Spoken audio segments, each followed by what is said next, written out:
শ্রীমদ্ ভগবদ্ গীতা অনুযায়ী মানুষের মধ্যে তিনটা গুণের প্রকাশ খুঁজে পাওয়া যায়: সত্য, রজ, তম।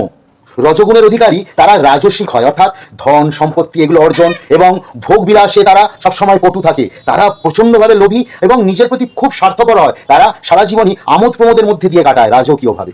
আর তমগুণের অধিকারী যারা, তারা কুড়ে প্রকৃতির হয়, অলস হয়, কোনো কাজকর্ম করতে চায় না, বসে বসে শুধু পরশ্রী কাতরতা, পরনিন্দা, পরচর্চা এইসবই তারা করে ফেলে এবং লোককে হিংসা করে, ও বড় হয়ে গেল, ছোট হয়ে গেল, এগুলো করেই তারা তাদের জীবনটাকে কাটিয়ে দিচ্ছে।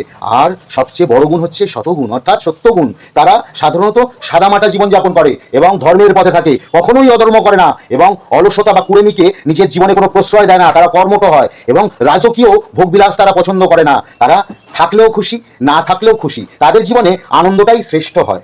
আবার বেশিরভাগ ক্ষেত্রেই দেখা যায় এই তিনটা গুণই প্রত্যেকটা মানুষের মধ্যে হয় কোনোটা বেশি বা কোনোটা কম থাকে। এবার আমাদেরকে চিন্তা করতে হবে যে আমরা কোন গুণটাকে আমাদের জীবনের সাথে নিয়ে গিয়ে চলবো, সেইভাবেই আমাদের জীবনটাও তৈরি হবে। সৎসঙ্গে স্বর্গবাস, আর অসৎসঙ্গ করলে সর্বনাশ। রাধে রাধে।